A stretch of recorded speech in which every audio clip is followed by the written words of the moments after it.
Hello everyone, welcome to this video. आज का जो टॉपिक है हमारा parliamentary form of government and presidential form of government के बीच का डिफरेंस समझेंगे। दैट मीन्स संसदीय शासन प्रणाली को समझेंगे और राष्ट्रपति शासन प्रणाली के इन दोनों के बीच का अंतर समझने की कोशिश करेंगे। और अगर हम संसदीय शासन प्रणाली का एग्जाम्पल की बात करें, उदाहरण की बात करें, तो वो आपका भारत है, दैट मीन्स इंडिया है।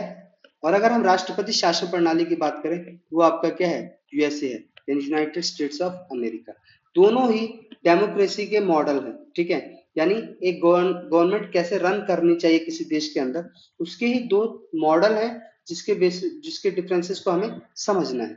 तो शुरू करते हैं। बेसिकली ये आपका पीएसआईआर सूत्र का टेलीग्राम आईडी है, स्माइलिंग बुद्धा ये इंस्टाग्राम आईडी है, और ये आपका यूट्यूब आईडी है, जो कि आप फॉलो सब्सक्राइब कर सकते हैं एंड लाइक शेयर कर सकते हैं आप, ठीक है। नाउ अब शुरू करते हैं।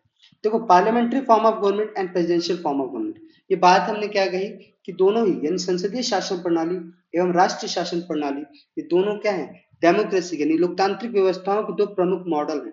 Two two major democratic model है, जो कि आपका क्या है, parliamentary form of government and presidential form of government.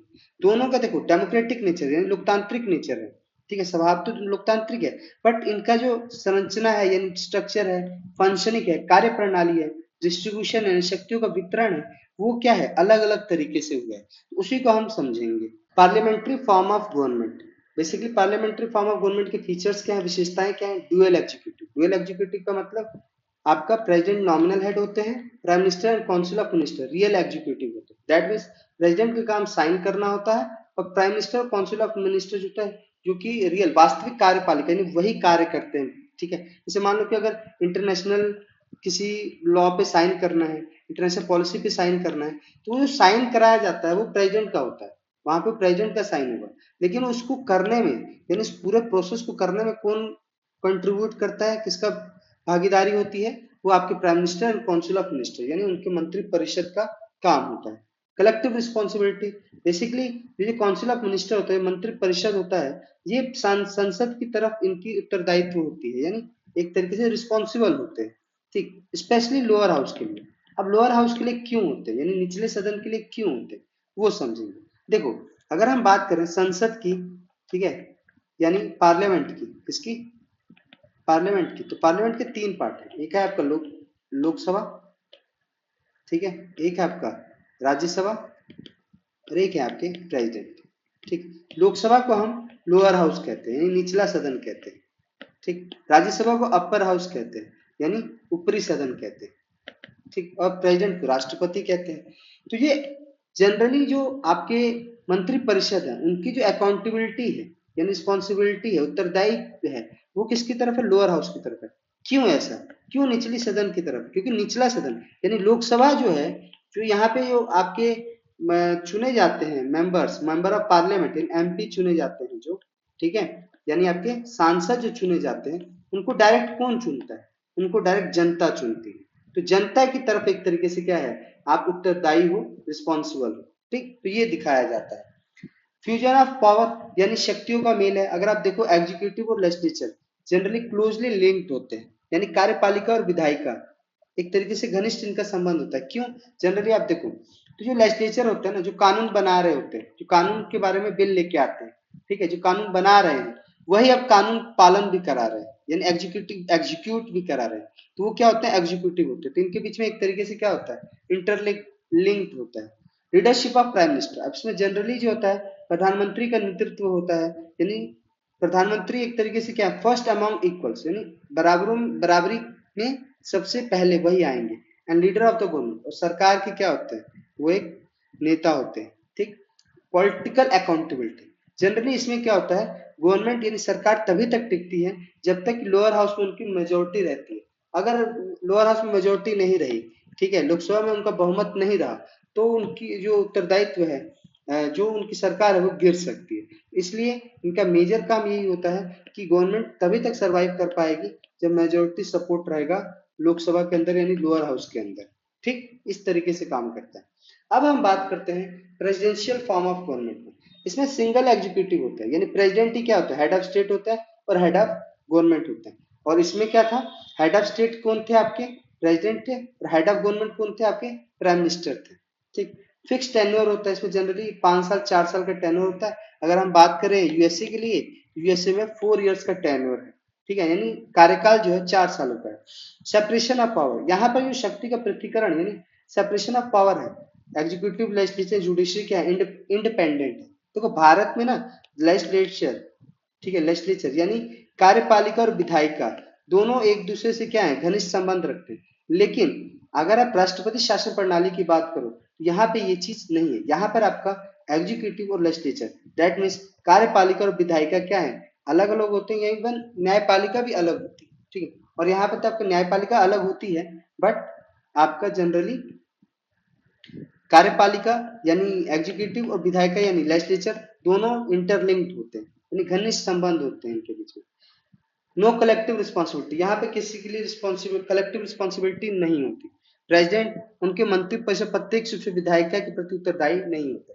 That means कहने का मतलब ये है कि जो भी चुन के आए हैं उनकी तरफ उनका एक तरीके से रिस्पॉन्सिबल नहीं है, वो अपनी एक तरीके से क्या है, काम करेंगे, ठीक है। प्रेसिडेंट और कैबिनेट जो भी, जैसे अभी आपके ट्रम्प कर रहे हैं, स्थिरता है, स्टेबिलिटी है। एक तो फिक्स टेन्योर होता है, गवर्नमेंट स्टेबल होती है किसी लेजिस्लेटिव मेजोरिटी के ऊपर, यानी अगर एक तरीके से बहुमत खोने का डर नहीं होता है, ठीक है ना। और आपका देखो कि संसद प्रणाली में बहुमत खोने का डर रहता है। जैसे कि अभी आप देखो कि हमारे जो मोदी जी हैं उनकी जो सरकार बना रखी है 280 सीटों पर, उनको चाहिए 272 यानी 272 सीट्स, जिसमें से उनके पास 240 तो है, बाकी 32 नहीं है। तो वो कहाँ से मिले, वो आपके नीतीश और एक और पार्टी है साउथ के, उनके साथ मिलकर इन्होंने क्या किया हुआ, एक तरीके से यहाँ पे कोalition गवर्नमेंट बना रखी है 280 सीटों के साथ। यानी बहुमत में अगर ये 280 सीटों से नीचे हो जाएंगे तो एक तरीके से क्या होगी, सरकार गिर जाएगी।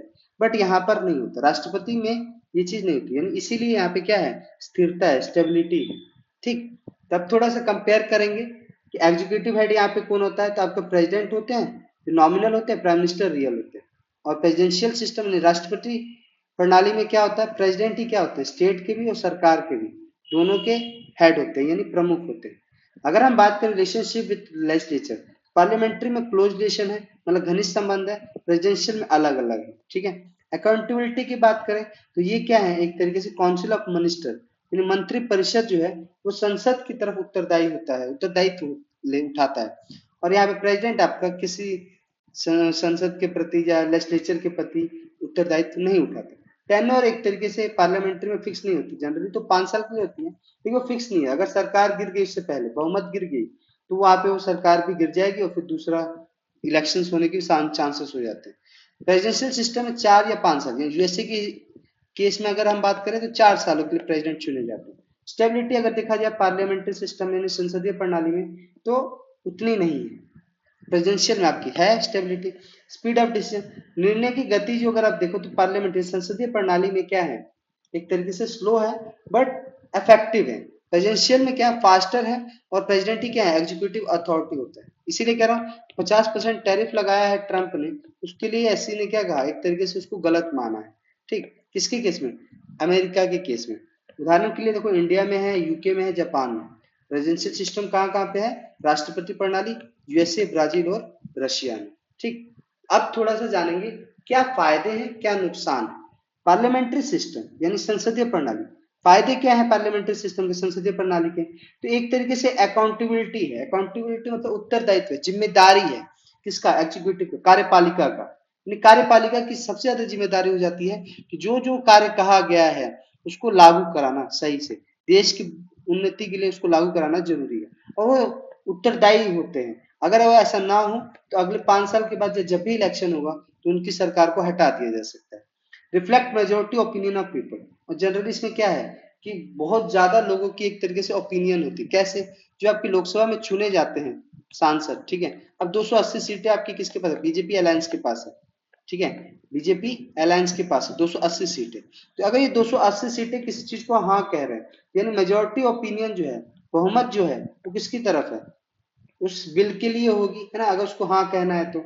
और अगर ना कहना होगा तो, अगर ना कह रहे होंगे और मेजोरिटी होगी तो वो फिर क्या होगा, वो भी आपका एक तरीके उत्तरदायी हो जाता है। फ्लेक्सिबल सिस्टम है, गवर्नमेंट को किस कभी भी हटाया जा सकता है, ठीक है। ये किसके अंदर है, पार्लियामेंट्री सिस्टम है, संसदीय प्रणाली के अंदर है, ठीक है। इसका मतलब क्या समझ में आया, तो मान लो अगर कोई ज्यादा ही डिक्टेटरशिप करना शुरू कर देगा तो हो सकता है कि जो कोalition गवर्नमेंट बना हुआ है, जैसे मोदी जी आज अगर मान लो कि एक तरीके से डिक्टेटरशिप करना शुरू कर दे, अपनी कोई भी बात मनमानी तरीके से करने लगे, तो हो सकता है कि नीतीश कुमार जो है वो क्या है, उनका साथ छोड़ दो, उनके साथ छोड़ देंगे, उनकी सरकार की आ जाएगी, नीचे आ जाएगी, मतलब सरकार गिर सकती है। डिसएडवांटेज क्या है संसदीय प्रणाली का? एक तो इंस्टेबिलिटी है, तो यहाँ पे हम फ्लेक्सिबल सिस्टम पढ़ो ना, वही इसी को हम क्या करेंगे, हानियों में पढ़ेंगे इंस्टेबिलिटी, अस्थिरता है, यानी बार बार चेंज हो सकती है सरकार, हर 2 साल पे भी चेंज होगी। जब इलेक्शंस होंगे, इलेक्शंस में खर्च तो बहुत आएगा ना। अब कोalition पॉलिटिक्स में क्या होता है, गठबंधन की जो पॉलिटिक्स होती है उसमें लीडरशिप जो होती है वो वीक हो जाती है, क्योंकि वो डिसीजन नहीं ले पाते ना, खुद से डिसीजन नहीं ले पाते, उनको बाकी सबको साथ लेके चलना पड़ता है। अगर वो नहीं चलेंगे तो हो सकता है कि वो अपना समर्थन वापस ले ले और सरकार क्या हो जाए, गिर जाए। राष्ट्रपति शासन प्रणाली का अगर हम लाभ की बात करें तो एक तरीके से स्ट्रांग और स्टेबल लीडरशिप होती है, ठीक है, मतलब स्थिर लीडरशिप होती है, क्लियर सेपरेशन होता है, पावर जो होती है यानी जो आपका ताकत है उसको एक तरीके से, शक्ति जो है उसको एक तरीके से क्या है, डिवाइड कर दिया गया है, ठीक है, और जिससे कि क्या हो, मिसयूज ना हो पाए। Quick and decision, decisive decision making, और देखो क्विक मतलब आसानी से तुरंत ही डिसीजन मेकिंग, निर्णय लिया जा सकता है। जैसे देखो ट्रंप लेते हैं कुछ भी, कभी मन करता है कोई भी एग्जीक्यूटिव बिल लेके आते हैं और उसके तहत वो पास कर देते हैं। डिसएडवांटेज क्या है, हानियां क्या है, तो अकाउंटेबिलिटी नहीं होती लेजिस्लेचर की तरफ, अथॉरिटेरियनिज्म आने का चांसेस रहता है। जैसे अभी देखो ट्रंप एक तरीके से क्या करे, अथॉरिटेरियन, क्या बोल रहा हूँ मैं, अथॉरिटेरियनिज्म की तरफ आते हैं, ठीक है। दैट मीन्स कि एक बंदा क्या है, ताकतवर होता चला जाएगा और वही अपने डिसीजन लेते चला जा रहा है। Less representative of diverse group, अब यहाँ पे क्या है, जो डाइवर्स ग्रुप की जो रिप्रेजेंटेटिव होती है वो उस तरीके से नहीं होती जिस तरह से पार्लियामेंट के अंदर होता है, संसदीय प्रणाली के अंदर होता है, ठीक है। ओवरऑल कंक्लूजन क्या निकलता है, यानी दोनों ही सरकारों से अगर हम समझें कि इसके मेरिट भी हैं, लिमिटेशंस भी हैं, यानी लाभ भी है और खामियां भी है, उसी को हमें समझना है। पार्लियामेंट्री सिस्टम एक तरीके से क्या है, अकाउंटेबिलिटी और रिस्पॉन्सिबनेस शो करता है, यानी उत्तरदायित्व और जनता की राय को क्या है, महत्व देती है, ठीक है। बट प्रेसिडेंशियल सिस्टम के अंदर यानी राष्ट्रपति प्रणाली के अंदर अगर हम बात करें तो स्थिरता और स्ट्रॉन्ग लीडरशिप की बात होती है, ठीक। यानी अगर आप देख पाओ तो दोनों में कुछ ना कुछ बेनिफिट्स हैं और कुछ ना कुछ नुकसान भी हैं, ठीक है। लेकिन अब ये डिपेंड करता है वहां के सिचुएशन के हिसाब से। जैसे मान लो कि भारत में पार्लियामेंट्री सिस्टम, संसदीय प्रणाली क्यों है, क्योंकि भारत की अगर आप ऐतिहासिक और सामाजिक या राजनीतिक संदर्भ में अगर हम देखने की कोशिश करें तो अलग चीजें, जैसे अगर हम बात करें हिस्टोरिकली हमारी संस्कृति अलग है, ठीक। पॉपुलेशन हमारे पास बहुत ज्यादा हो चुकी है, 140 करोड़ की जनता है, और समाज में भी बहुत ज्यादा बिखराव है, उसको बैलेंस करके चलना, सबको एक तरीके से क्या है, चुनने का अधिकार देना, ये जरूरी हो जाता है, ठीक है। तो हमारे लिए सबसे ज्यादा इंपॉर्टेंट होता है अकाउंटेबिलिटी, यानी उत्तरदायित्व और जनता की राय को महत्व देना, ये बड़ा इंपॉर्टेंट हो जाता है। इसीलिए हमारे यहाँ क्या है, पार्लियामेंट्री सिस्टम है, दैट मीन्स संसदीय प्रणाली है, ठीक है। वंस अगेन टेलीग्राम आईडी ये है, इंस्टाग्राम आईडी ये है, यूट्यूब आईडी ये है, फॉलो सब्सक्राइब कर सकते हैं। एंड आई होप आपको parliamentary system and presidential system में डिफरेंस पता चला होगा। तो थैंक यू।